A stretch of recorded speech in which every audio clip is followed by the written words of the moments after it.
Bab 2797. Cara meningkatkan alat pemurnian. Lembah Ombak Besi adalah sekte yang sepenuhnya bertahan pada pemurnian alat. Semua kultivator di sekte ini adalah ahli pemurnian alat. Kultivator ini tidak hanya berlatih di waktu normal, tetapi mereka akan terus mengasah keterampilan mereka di pemurnian alat square. Dan begitu Erikin masuk ke area pedang tempah, dia bisa merasakan energi pedang mengalir ke wajahnya. Di seluruh area, ada puluhan kultivator yang masing-masing mengendalikan api, sedang membuat berbagai jenis pedang spiritual. Ekspresi mereka sangat fokus dan teliti, berbagai biji roh ditempa di api, dan mereka dilebur menjadi bentuk embrio pedang. Mata Erikin berkedip, dan dia dengan cermat mengamati tindakan para kultivator ini. Sebelumnya dia pernah mengamati Reino Hong dan lain-lain, tapi karena perbedaannya terlalu besar, jadi meskipun bisa merasakan keindahan pemurnian alat, tapi tidak ada cara untuk memiliki pemahaman yang lebih dalam. Tetapi para murid Lembah Ombak Besi ini berbeda. Level mereka sedikit lebih tinggi dari level mereka yang waktu itu, namun belum mencapai titik perubahan kualitatif. Jika dilihat lebih dekat, masih dapat melihat banyak hal. Tetua Wang juga senang melihat Erikin tertarik. Sebenarnya, bisa mengamati kultivator pemurnian alat secara langsung juga merupakan berkah yang langka bagi kultivator lainnya. Seperti master obat yang sedang membuat pil mujarab, sangat rahasia, dan tidak ada yang mau membeberkannya kepada orang luar, apalagi kultivator pelatihan obat. Tetapi Tetua Wang berada di sana, para kultivator ini juga tidak tahu siapa Erikin, dan mereka tidak berani bertanya lebih banyak. Sebaliknya, karena para tetua berada di sana, mereka menunjukkan skill terbaik mereka, dan mati-matian berusaha menunjukkan kemampuan mereka kepada para tetua, agar Erikin bisa melihat lebih jelas. Setelah melihat selama 2 jam, Erikin juga mendapatkan banyak wawasan baru. Jika dirinya kelak akan menyempurnakan pemurnian alat lagi, maka akan jauh lebih baik daripada pemurnian spiritual pedang yang dia lakukan sebelumnya.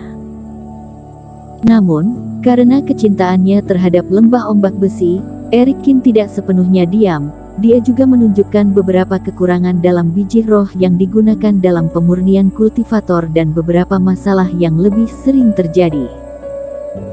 Seperti masalah batu kubus hitam yang pernah dia tunjukkan sebelumnya. Jadi Lembah Ombak Besi sudah tahu dengan kemampuannya di bidang ini, dan Erikin juga tidak perlu menyembunyikan apapun. Tetua Wang tampak serius, dan dengan cepat mencatat apa yang dikatakan Erikin. Kemudian, dia memanggil pengurus untuk menyelidiki hal ini, dan menemukan bahwa ada beberapa biji roh berkualitas buruk, dan wajah semua orang menjadi agak gelap. Kualitas biji roh berkaitan dengan kualitas penciptaan roh senjata, dan Lembah Ombak Besi adalah sekte yang bertahan dengan pemurnian alat. Begitu tidak ada kultivator yang membeli roh senjata mereka, maka pemasukan Lembah Ombak Besi akan sedikit.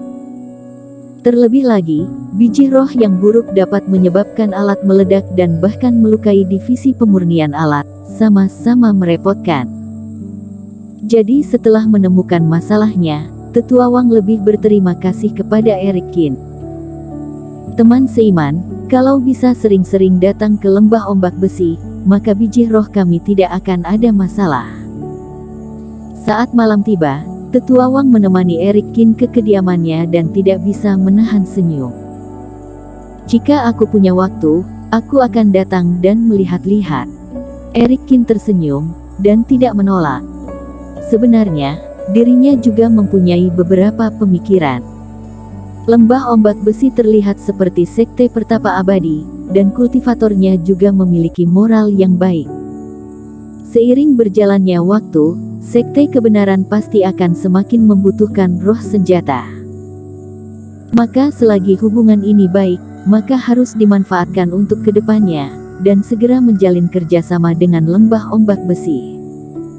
Omong-omong, Tetua Wang, aku sangat tertarik untuk menempa pedang.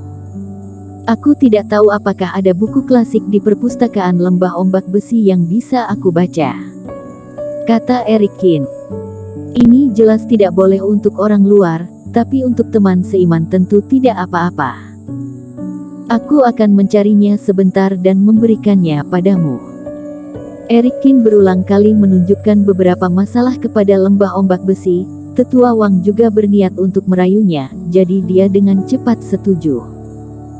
Meskipun pemurnian alat klasik bukanlah rahasia besar sekte tersebut, Erikin jelas tidak termasuk di antara mereka. Setelah itu, Erikin tinggal di sebuah mansion yang telah dipugar dengan indah, dan Tetua Wang selanjutnya datang dengan membawa banyak buku klasik. Tetua Wang jelas sangat niat, semua buku klasik yang dia bawa adalah versi fotokopian. Dengan kata lain, Erikin tidak perlu meminjamnya, dia bisa membawanya dan membacanya dengan perlahan. Ini juga menunjukkan bahwa perlakuan lembah ombak besi terhadap Erikin memang seperti tamu terhormat. Dengan banyaknya biji roh yang ada, lebih baik mencoba alat pemurnian. Di dalam ruangan, mengingat banyak pengalaman pemurnian alat yang dia dapat di siang hari, pikiran Erikin juga tergerak. Ada beberapa hal yang tidak cukup untuk dilihat, dan harus mencobanya sendiri untuk menyadari esensinya. Malam berikutnya, Erikin memasuki ruang memurnikan obat dan mulai mencoba membuat pedang spiritual yang lebih canggih. 1 malam di ruang memurnikan obat setara dengan 6 hari di luar. Proses pembuatan yang diiringi dengan membaca buku klasik membuat dia terus membuat yang lebih baik dan pemahaman Erikin tentang cara pemurnian alat juga mulai meningkat dengan cepat. Dia memiliki kerohanian dan visi yang cukup, dan dia telah meningkatkan sumber energi sebelumnya, jadi Erikin memiliki fondasi yang sangat kuat, yang kurang adalah pengalaman. Dengan mencermati kultivator lembah ombak besi memurnikan alat, membaca buku klasik, dan mempraktekkannya secara langsung, kemampuannya menjadi meningkat. Namun pada analisa akhir, walaupun sudah lebih baik dari sebelumnya, tapi masih jauh dari cukup untuk dibandingkan dengan para master pembersih alat lembah ombak besi. Tentu saja, Erikin saat ini juga tidak terburu-buru, kelak masih akan ada banyak waktu untuk berlatih, dan pasti akan selalu meningkat. Keesokan paginya, Erikin juga meninggalkan ruangan dan pergi menemui Reino Hong. Kembali melewati aula yang dilalui sebelumnya, lalu sampai di aula di tempat Reino Hong berada. Ketika masuk, Erikin tidak sengaja menemukan sosok yang familiar. Queen Li. Kultivator lainnya telah pergi, termasuk Sando Xiong, tetapi Queen Li tetap di sini. Teman seiman, kebetulan sekali, aku tidak menyangka akan bertemu di sini. Queen Li memang cantik, apalagi saat dia tersenyum, otomatis bisa memukau mata orang-orang di sekitarnya. Pada saat ini, hanya Erikin dan Queen Li lah yang tersisa di istana besar ini, ditambah dengan wanita cantik menyambut mereka. Selama kultivator pria memiliki niat, maka suasana dapat dengan mudah menjadi menggoda. Meskipun ada begitu banyak wanita cantik, tapi Erikin tidak memiliki perasaan khusus dengan hal ini, dan berbicara dengan tenang. Apakah teman seiman Li tidak pergi kemarin? Queen Li datang bersama Sando Xiong kemarin. Meski tidak membuktikan bahwa mereka sejalan, tapi Erikin masih ingat di mana Queen Li berada, yaitu di Paviliun Tianling yang dimana adalah Partai Iblis. Erikin selalu waspada terhadap Partai Iblis. Ini juga yang pernah dikatakan Nicholas Peng, kemampuan jenius sekte sihir, kultivasi, mungkin tidak berbeda jenius Partai Dewa, tapi dalam aspek lain, mereka lebih licik dan berbahaya. Dan karena dirinya masih bersembunyi di sini, dia belum berpikir akan berhubungan dengan pihak itu. Ngomong-ngomong, aku harus berterima kasih kepada teman seiman. Dihadapkan dengan sikap acuh Erikin, Queen Li tetap tersenyum, seolah tidak menyadari hal ini. Kemarin, teman seiman menolong ketua lembah ombak besi memecahkan masalah, jadi ketua lembah menerima permintaanku, jadi aku tinggal dan menunggu ketua lembah membantuku. Aku hanya beruntung, bukan karena kemampuanku. Erikin menggelengkan kepalanya dan berencana untuk pergi. Bersambung.